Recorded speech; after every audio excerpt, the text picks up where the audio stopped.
Welcome to the Southwestern Indiana Sports Network 2022 Football Sectional Roundtable featuring Kurt Gutzel, Craig Schneider, Bob Welp, Chris Norton, and your host, Joe Milligan.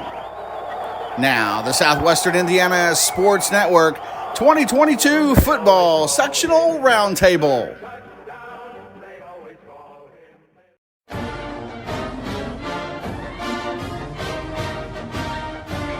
Welcome to the Drew Messmer Show on the Southwestern Indiana Sports Network. Join us each week as we go inside Forest Park basketball with head coach Drew Messmer. Now for the Drew Messmer Show on the Southwestern Indiana Sports Network, powered by Milligan Brosmer Communications.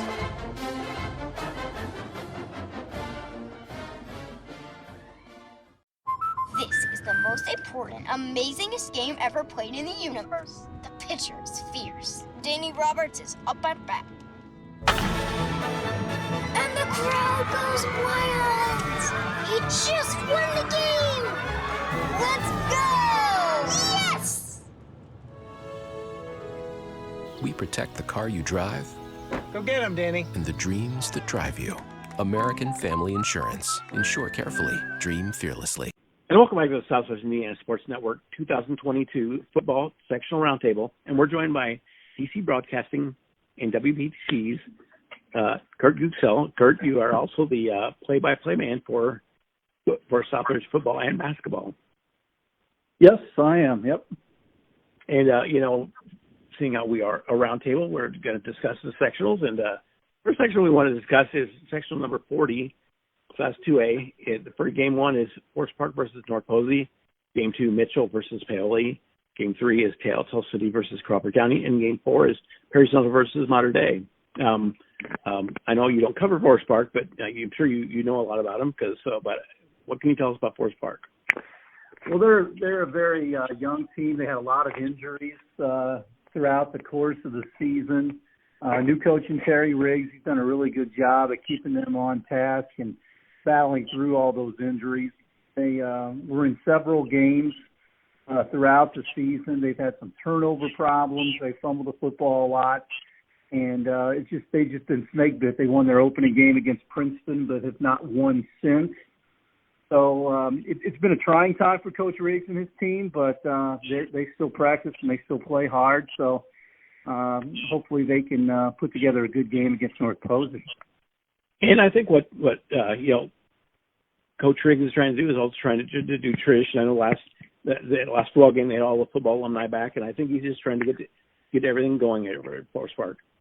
Yeah, they had a really good start to their football tradition. Usually it's the other way around. You struggle for a while when you start a new program, back in the day, but they did it right through their PNF Football League. Eric Hubelor put that together, and they didn't try to sprint before they crawled, and they built up a good few years under Terry Wagner, and had they had more college players than the other Du Bois County schools combined. When you're talking about Grant Welp, an All-American quarterback at Franklin, and Nathan Jones at Marion, and of course Ben Broniker and all those guys.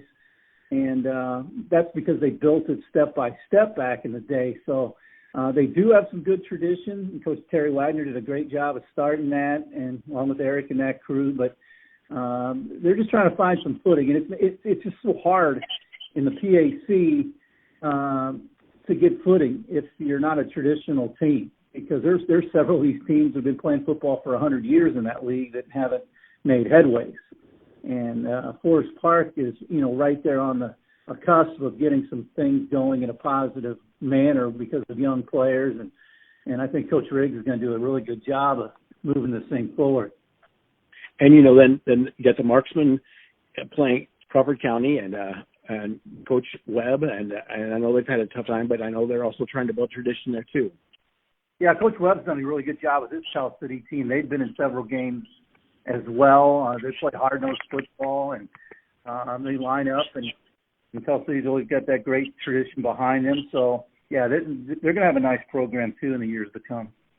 And, and then what I consider two of the best teams in this sectional, Perry Central, the running team, versus Mater Dei, the passing team.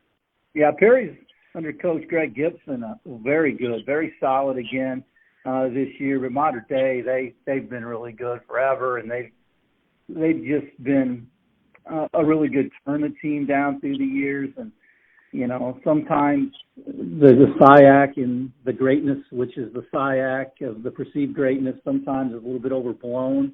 But in their case, I think them playing those bigger teams, I think that helps down through the years. So I think they're pretty good too. And, I got to see Mater Dei play once this year, and the one thing that made me impress me about Wonder Lake was he gets the ball so fast, I don't even know if he can sack him.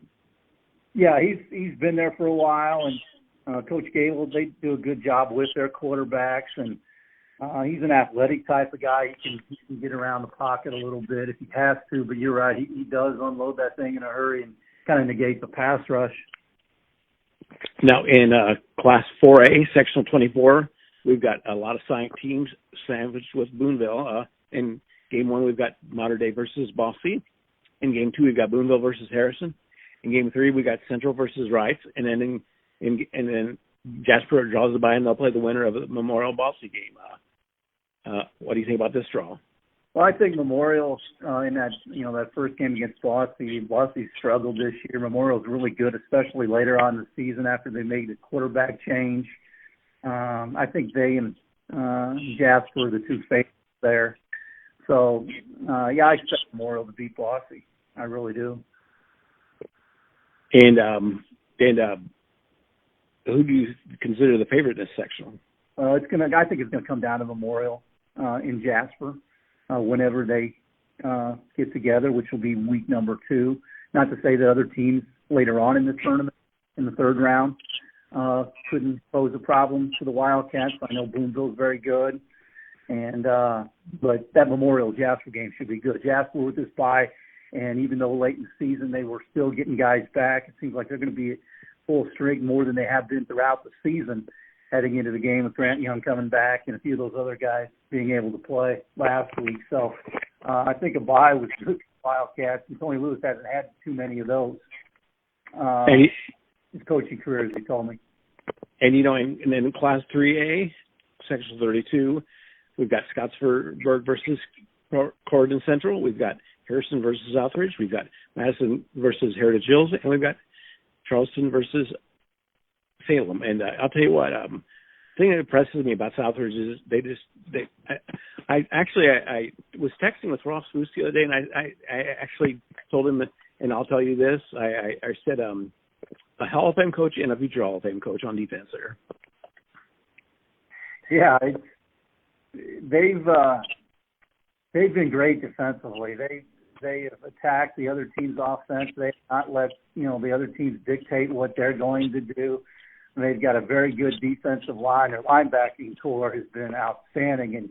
And you get some guys up front that can play, and also some linebackers can play. It frees you up your secondary to play more man coverage with the athletes that they got. And it's been a really good defensive year for Southridge. So that's their big thing, and they've been able to shut down most teams because of that defense. And when I was talking to Coach Wilkerson the other day, I told him, I said, I'm predicting a Southridge versus Heritage Hills sectional final. Well, that's not out of the realm of possibility, because Heritage Hills, we all know how good a coach Coach Wilkerson is, and they're a very prideful program, and they do things the right way, and they play hard. And despite the bumps in the road throughout the season, you'd be a fool to not think that they are going to play well in the tournament. So they've kind of made some changes a little bit in their personnel with Jet Goldsberry playing quarterback, and they've got really good wings with the Staples kids, and they're just really good, and they're going to be tough defensively. They're going to have a game if they and Charleston both win. Charleston's really, really good. They're a legit contender as well. And that game between Heritage Hills and Charlestown will be well worth the admission. And then the good thing about for Heritage Hills is they also got Hunter Meredith back. Yeah, he came back a little bit in the Southridge game. He had a little dimension. They run a lot of blast plays with him, right off tackle, and those guys that they have up front, they're strong kids. And he's definitely added a different dimension since he's come back as well. Well, Kurt, this week you get to stay at home, right? Yeah, the Raiders play North Harrison. And that'll be live on WBDC at what time? 7 o'clock with the pregame show, 7:30 with the kick. Looking forward to the game. Raiders have played North Harrison a few times, and they're a very hard-nosed team. They don't throw the ball very much. They run the ball just like Southridge wants to, but they're a little less diverse in Southridge because they usually impose their will on the line of scrimmage. So it's kind of neat playing a different type of team. If you're, a Southridge player, coach, a fan, just the team you don't see very often. And you've been listening to Southwestern Indiana Sports Network's 2022 football sectional roundtable. We'll be back right after that. That's just for our sponsors.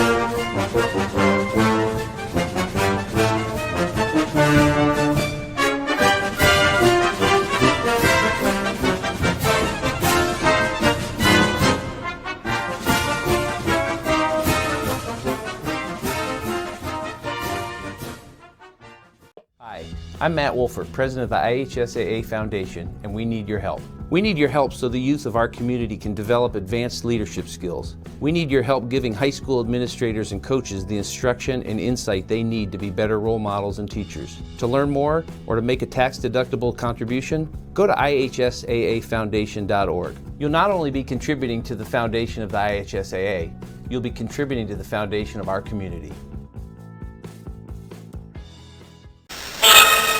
It's time for the Nate Hawkins Show. Learn all about Heritage Hills basketball straight from the coach. The Nate Hawkins Show, exclusively on the Southwestern Indiana Sports Network.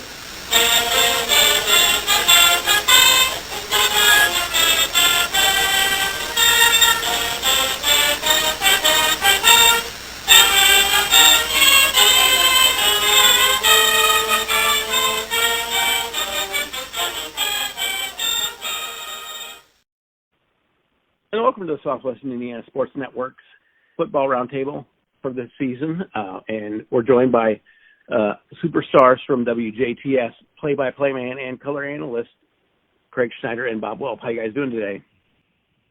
I'm doing great. How about you, Bob? Beautiful day. Can't argue. And it's the week of sectional, so it's got to be a great week. So, and we're going to go over sectionals, and the first section we'll go over is sectional 32, class 3A.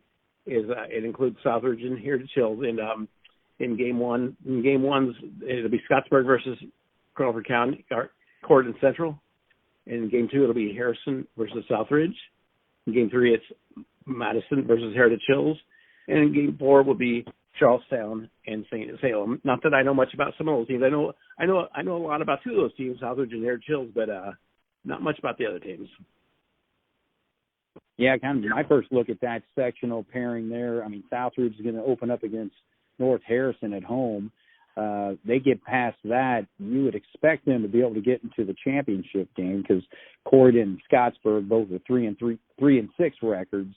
And then you got Heritage Hills and probably Charlestown. They're going to meet, it looks like, in that second round. So, it could just be a situation where Southridge, you would think, would be the favorite in that one. But, again, Heritage Hills and Charlestown, they've not been too bad this year either. Yeah, when you talk about Southridge and you look at the other teams in there, Charleston and Heritage Hills does a pretty decent job of defensive flow. Southridge runs those two wing backs. And if you're not paying attention to what's going on, Southridge has shown through the course of the season, they will drop a bunch of points on you. I'm leaning towards Southridge to come out of this section. Oh, yeah, and even defensively, Bob, I mean, gosh, they're only giving up 8 points per game on average. They did give up 24 against Gibson Southern, but other than that, no other team has scored more than 2 touchdowns on them. So, yeah, I would say Southridge would be a favorite in that one as well. And, and my personal, seeing how I'm a homer for the Southwestern Sports Network, I'm hoping for a Southridge versus Heritage Hills final. Oh, yeah. Oh, absolutely. You better believe it. Yeah, it'd be a great game, a great atmosphere, and I don't really know how they'd play out as far as, who would be the home team there, but regardless, whether they're playing at Huntingburg or over at Lincoln City, that'd be a great matchup. Well, I think we know that both those teams have the ability to win on the road, so it's just going to be as simple as who brings us that night. And in Class 2A, Section 40, we've got the first game, we've got Forest Park versus North Posey. Game 2, we've got Mitchell versus Paoli. Game 3, we've got Tell City versus Crawford County. And Game 4, we've got Perry Central having to take on Mr. Wonderlick and the Evansville Mater Dei Wildcats. And what do you guys think about Forest Park's role in that? Well, again, North Posey 7-2 on the season. And, again, it's just one of those teams where it's like North Posey, in some of their big games, they didn't fare very well. I mean, as far as their 2 losses, Southridge 49, and then you had the Tecumseh game where they gave up 45 points and losing 45-29. But Forest Park gave them a battle. They played that game back on September 30th, and Forest Park on the road only lost by a touchdown, losing 28-20. So it's just I think North Posey is one of those teams every year. They're good, they're competitive and all that, but I think that's a possibility for a potential upset. But again, it's on the road at North Posey, and Forest Park's just going to have to play the perfect game to win that one. Yeah, I think everybody can look at this, and we've had first-hand experience with Mater Dei and Wonderlick. When Mater Dei comes into this, not only do they have an outstanding quarterback who's a senior, their 3 top receivers and their running backs are all seniors. So not only are you bringing talent, you're bringing experience. I'd really like to see Forest Park do something well in this sectional, but it's why they play the game, and upset can happen.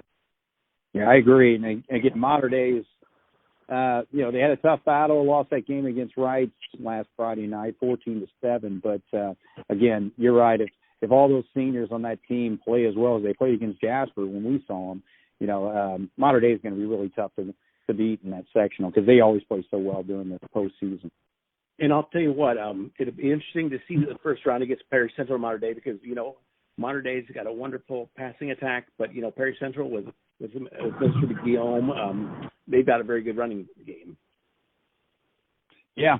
Again, that's proven with their 8-1 record. There's no doubt.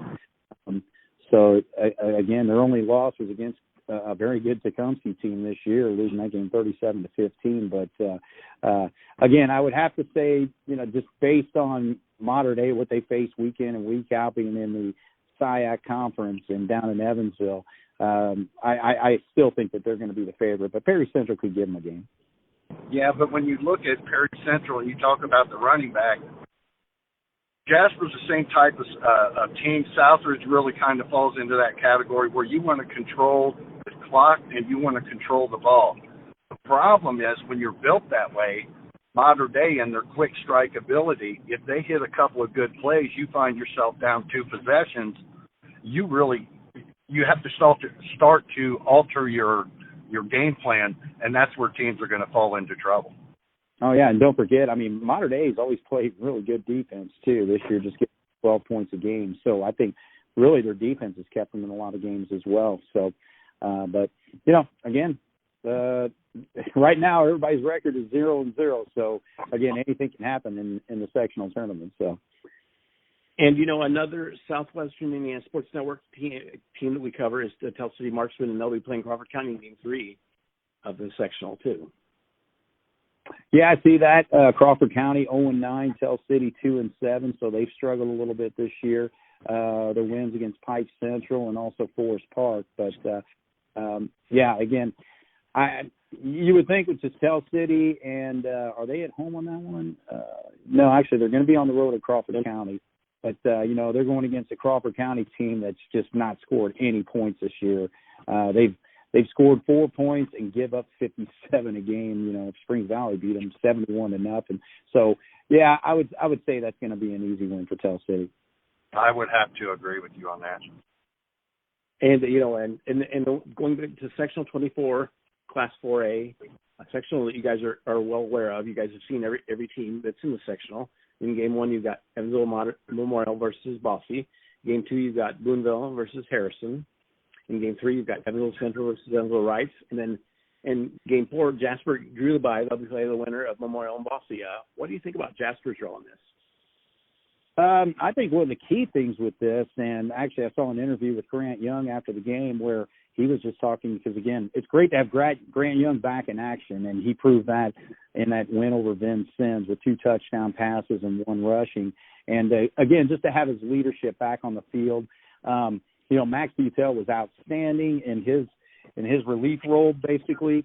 Helping the Wildcats on a 3-game winning streak. But getting Grant Young is so important, especially once you get into the sectional tournament, because, Grant led us to that big win over Memorial to start the season, 34-10. And so to have him back for a potential matchup against Memorial, I think is going to be key. But the other thing, too, is having that bye, it gives you 2 weeks to prepare, because Memorial's going to beat Bosse. I mean, let's just face it. That's both those teams play on that same field, and it's going to be, even though it says a Bosse home game, it's a Memorial home game as well. And so they're going to win that game, I think, fairly easily, because they're playing outstanding football right now. But the key thing with that bye week is you get 2 weeks to prepare for. You're going to expect Memorial, so I'm sure that's what Jasper's going to work on. But also to get guys healthy, and, guys like Grant Young and others. We got Jackson Bauer back on the offensive line. And, again, just get everybody kind of healthy and feeling good, and just kind of catch your breath before you face Memorial in a couple of weeks. I think getting Bauer back was huge. It just seemed in the Vincennes game. Now, even though Vincennes has come in with a few losses into the Jasper game, they've been in every game. Castle, was a tight game. Wrights had to score late to win. It's just they played solid games. And their defense has that 6'5", 295-pound Patton over the nose guard. Uvalar, because Bauer came back, was able to handle him more one-on-one, and there wasn't so much help going to the guy that was substituting for Bauer. And the other big key is Bear. When Bear came back against Mater Dei, you could tell that he wasn't 100%.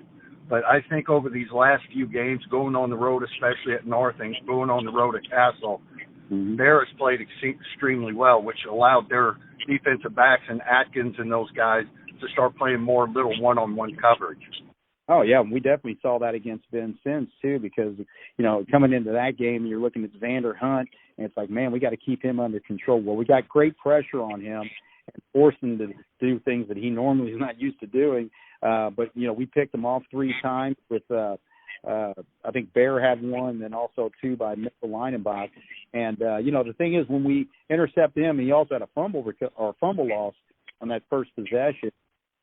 We just put so much pressure. But I think where Jasper's doing so well, especially in the last 2 weeks, is that we're taking their top players out. Angelo St. Louis against North only rushed for like 65 yards and basically didn't really get into any type of groove, and then just dominating Xander Hunt against, in the Vincennes game. And so Jasper's going to have to do the same thing. But the thing is, Memorial has so many weapons that, you can't key just on one player. Not to mention they have Coach Hurley over there. Oh, yeah. Year in, year out, you and I are constantly discussing Memorial may have a little bit of struggle at the beginning of the season, whether it's due to injury or what have you. But at the end of the year, those guys are always there. And Memorial, the last 2 games that we played, and we expected them to play last year until the upset with Northview took place, Memorial year in, year out has given Jasper fits, especially when we're down there at Enloe. The last 2 games, Jasper's won those. They had some key injuries last year in their first game down at Enloe to where Jasper was able to win that game. But when we even played back in our day and we played Memorial, they're one of the hardest hitting teams you'll ever face. No doubt. And when I went to the game the other night, the Jasper Vincennes game, I got to see Braylon's brother, Easton, and he told me Braylon's more of a long jumper, not much of a sprinter as Easton was.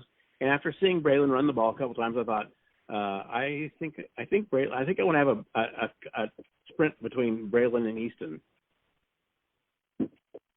Yeah, and that's the nice thing is the Wildcats have been able to get him involved in the offense too. I mean, he's been just on some of those counter plays, and he's turned them into touchdowns. So that's another boost. You talk about his defensive ability, but yeah, there's no doubt that he brings a lot to the Wildcat offense, and they're going to need every bit of that against Memorial. When we were playing Vincennes and the game was still in question because it was early, Jasper was faced with a 3rd and forever. And they tossed the ball out to Bear, and he made some moves that he hasn't been making all year, which leads me to believe he's 100% back. And he got us that first down. Jasper went down, we scored, and the game was just never in doubt at that point. So with him coming back, that's huge. It also allows Kabrick, who's just what you call your utility man, he can do a little bit of everything. He punts the ball for us, he kicks the ball for us, does what he needs to do. So I honestly, I know Wrights is the class, but the way Jasper's playing, I know Memorial's a different team, but I think Jasper, due to injury and guys having to respect other positions that they're not comfortable in, I think Jasper's a different team too. I totally agree with you because, you take a look at the teams in the sectional, you could say Rice is the favorite because they pretty well ran the table, obviously. It's 9-0 record and they've beaten everybody. But, Memorial's riding high right now. I mean, they're playing great ball. Jasper's riding high with a 4-game winning streak. Big win. And think about that 4-game winning streak with a freshman quarterback and 3 of those games on the road. To pull that off is phenomenal. I mean, honestly, what was the standings? Right, second place, 3-way tie between Mater Dei, Memorial, and Jasper. But, again, you take away that hiccup against Harrison, hey, we're second in the conference. You also, bringing up that point, it's also very important to talk about Coach Lewis and what he's done this year. All the coaches, if you're honest with yourself, will face the problems that Coach Lewis faced throughout the course of the season. However, when it comes to Coach Lewis, it seemed like every issue was thrown at him at one time. He brought up 3 freshmen in Elliott Smith, Max Butel, and Ross Dawkins. You don't hear about that at Jasper. You usually hear it at schools that just are fighting for sheer numbers to actually put it out on the field. What right. Coach Lewis has done this year and making the bold decisions, the adjustments Coach Selton has made as far as Jasper is still playing man-to-man out on the receivers, but he's getting some help on top. I think this coaching staff, led by Coach Lewis, has done an outstanding job this year. Yeah, there's no doubt. But, don't forget about Boonville, too. Boonville's 6-3 on the season, so, they've done some pretty good things. They've got some really good athletes on their team, too. So, you look at how many, 2, 4, 6, 7 teams in the tournament. 4 of them have had outstanding seasons. Plus, Harrison's playing better football, even though, the record doesn't really say much about it. They're 3 with just 3 wins. But, again, I just think it's an outstanding tournament. There's going to be some first-round easy wins for Memorial and Rice, I believe. But, I think that game, Boonville taking on Harrison, that could be an interesting one, honestly. Yeah, I think that if Jasper can go and keep their head straight and be disciplined and get that win at Memorial, Rice, if we would face them in the championship game, if I recall correctly, that game would be at Jasper. Yeah, I think you would be right. So, and the people always talk about that bye week. You get to rest your players, but I think that with the injuries that Jasper's had this year, and it's great that they're overcoming those. It's great to have that extra week though, just to rest those guys. No question about it, because again, Grant Young, he looked good, but again, you just got to have that one game to kind of knock some rust off and all that. But, just maybe some things that were bothered because he didn't play the second half. So, Max Butel took over and really we didn't miss a beat against Vincennes. But yeah, there's just some guys that just need to be taken care of and tweaked up a little bit, and hopefully everybody's 100% by the time we get there on October 28th. Yeah, with Grant Young playing that first half, I have to imagine that it was just, as you said, knocking the rust off, but letting him go out and play hard that first half, pulling him out of that second. You're able to do that because Butel has been playing so well. And then at the end of the game, see where Grant Young's at. Are you feeling good? I don't know if the game is much closer because Ben Sims gave a lot of gifts to Jasper if Coach Lewis stretches him out. But I got to think the game plan was to put Young in the first half and then go. And, I've asked Coach Lewis about this last few guys because you guys have both been broadcasting for quite a while. Have you ever seen so many scoop and scores in your life in one season? Oh man, not that I remember. And unfortunately, we were hurt by the one against Harrison. That was one of the key plays in the game there. But the scoop and scores. I think it's I think defenses are taught to hey, get that ball out of their hands. Let's strip the football. So it's one thing to make the hit, but also I think that teams work on that a lot for these days. To not only make the hit, but man, try to draw that ball loose or strip it away from them. So I think that's got a lot to do with it. I think the size and speed of the players today, especially on the lines, usually, back in our day, you either had size or you had speed. The combination of those. Also, I think a lot of it, if you look at Jasper's win streak, the one thing that we've stopped doing is turning the ball over in the bunches that we have. Holsworth has done an outstanding job of protecting the ball over the last 4 games. I think he's playing his best ball of the season right now, but we're not giving them really their opportunities that they had early in the season just by not protecting the ball. And so you put the ball down and you get these guys that are 260 pounds and they still run a 4.5 40. They can get to the other end zone in a hurry. Yeah, and one other thing too with Carter Holsworth, we tried to put him in the quarterback position once Grant went down and all that, but he's more comfortable in that tailback spot. And there's no doubt that there's been a huge emphasis for him to protect the football, but he's also not having to carry as much of the load as what he was earlier in the season because Perkins has come on so strong and played well. You got Braylon Bear back. Charlie Cabrick's done some things carrying the football, but we'll also give it to Ross Dawkins if needed, and Landon Fleck can come off the bench and play well too. So I just think the Wildcats, I know we've got our 2 primary fullbacks that they alternate in there, but there's a lot of weapons with that rushing attack, and then plus with Grant Young back, you got a quarterback that can run the football as well now. I think it's easy to see that Holsworth, although with the experience of the season, he's gotten better, but he's also gotten better because of just what you said, Jace Perkins coming in and just doing what he's been doing. Holsworth wants to get a few more snaps. These guys are young. They don't have to rest like us old guys. Yeah. They want to get a few more snaps. He's got to raise his game. So there's been different times to where Coach Lewis has been riding the hot back. And I think the way Perkins has really raised his game has caused Holsworth to raise his game. Oh, I agree. And don't forget, again, the offensive line has just been outstanding during this winning. Again, Jackson Bauer back in action, but, Jesse Uvalor, Griffin Isle, Evan Nardoff, Carson Kelly, even the tight ends with Will Wallace getting in there and Cameron Howard. So, again, that offensive line's been solid. But, again, expecting to play Memorial in a couple of weeks, you're going to have all phases of the game on top of things. So, again, offense, defense, special teams, everybody's going to have to play well. I agree 100%. There is no tomorrow, and these seniors have to understand that the energy they brought in the Ben Sims game, because even Coach Rollweather had told me after the game that he was surprised by the outcome because of how competitive Ben Sims has been. Mm-hmm. You have to take into this tournament the same attitude that you took into senior night and go after it. There will be no gifts with these teams. They're playing too well right now. No doubt. Well, guys, we look forward to many more quality calls on WJTS this season for you guys. Same here. We got at least one more, but hopefully we got plenty more after that. So, again, going to going to be a fun one on October 28th. Yeah, this is one of the best sectionals around, and I'm excited, and I'm really looking forward to Jasper moving down the field. And you've been listening to the South Indiana Sports Network 2022 Football Sectional Roundtable, powered by Milligan Brosmer Communications.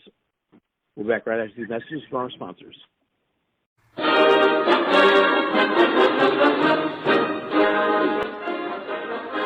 You've been listening to The Jeff Lilligan Show. Find out what is happening in Perry Central basketball each week, exclusively on the Southwestern Indiana Sports Network. Wanting to scan those old videos, films, or audio to DVD? We'll look no further than Milligan Communications. We can also scan your old pictures, slides, and negatives to picture quality as well. With thousands of happy customers, let Milligan Communications help put your treasured memories on a digital media. Call Milligan Communications today at 812-630-2449. Milligan Communications, capturing your yesterdays. You dream it, we create it at Street Dreams. Custom paint, fabrication, stereos, wheels, tires, and more. We're also your authorized Sinister Sound dealer. Street Dreams, 317-624-1000, where you expect quality and get. When you think sporting goods, think no further than All Star Sports in Ferdinand. Custom embroidery, screen printing, team uniforms, sports equipment, and sports apparel and shoes. We have it all. Give Brad a call today at 812-367-1618 or visit them in the Country Plaza Shopping Center in Ferdinand. All Star Sports is open Monday through Friday 10 to 7 and Saturday 9 to 4. All Star Sports, when you're thinking sporting goods. And welcome back to the 2002 Sectional Roundtable here on the Southwestern Indiana Sports Network. And our last guest is Chris Norton, the sports director at WITZ. Chris, how you doing today? Doing pretty well. How are you? Doing good. You know, you took over for a legend, Walt Ferber, but time for you to make a legend yourself. I hope so. That's the plan. Yeah, and I do want to thank Walt because, obviously he helped a lot in the transition, and thankfully he's made it a lot smoother than I think it could have been otherwise. So very happy to be here. And, you do cover Jasper as your main team. And how's it went covering Jasper this year? It's gone really well. It's kind of been the tale of two halves with the Jasper team, which I know we'll get to. But it's been great having Terry Gobert. He's been there a lot longer than I have and a lot of good knowledge on his side. And, okay, we'll start with sectional 40-40, which is Class 2A. For Game 1 is Forest Park, North Posey. Game 2 is Mitchell versus Paoli. Game 3 is Tell City versus Crawford County. And Game 4 is Perry Central versus Mater Dei. What do you know about the Rangers this year? The Rangers have had a really tough year, and I know it's Corbin Lingenfelter that's been following them a little more closely than I've been able to. They've had injuries. They've had a new head coach that wasn't instituted until later in the year. So they're coming in 1-8. They've had a couple of games that they probably could have won. Pike Central, 26-14. One of those teams, North Posey, 28-20 was the final score when they took them on just a couple of weeks ago. Forest Park looked to have things together on the field. Really one of those games that they probably feel pretty good about. So getting the draw, getting the Vikings in North Posey in the first round, not the worst case scenario for them. And what do you think about game number 3 is Tell City versus Crawford County? You know what, that is a tough one. Tell City has had a pretty good year that I think has probably flown under the radar a lot this year. They gave Perry Central in a rivalry game a pretty close call. I believe 26-21 was the final in that one. Now, it was very, very early in the season. But Perry Central, one of the two strongest teams probably in the sectional 40. And in Game 4 is Perry Central versus Mater Dei. And I know you've seen Mater Dei play. You've seen their quarterback. Their quarterback is wonderful. Wonderlick is a good quarterback. Yeah, very good. They were able to take down Jasper. Now, Jasper was going through some stuff, but that alone, it would have been a great game without some of the stuff they were going through. You could probably say Evansville, Mater Dei, or the field here in 2A sectional 40, and And that's not to discourage or, put down anybody else in the class. That's just a testament to how good this Evansville modern-day team truly is. And, the one thing I got to see Mater Dei play when they play Jasper, and the one thing that was impressed me about Wonderlic is just how fast he gets the ball out. He can get the ball out fast. He can tuck it and run. He's a good decision maker. They've got the Wonderlic test in the NFL. He's a smart quarterback, smart kid here in high school.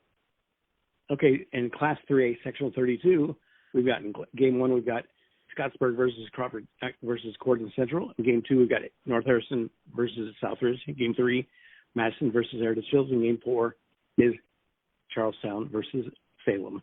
Okay, let's go back to Game 2, North Harrison versus Southridge.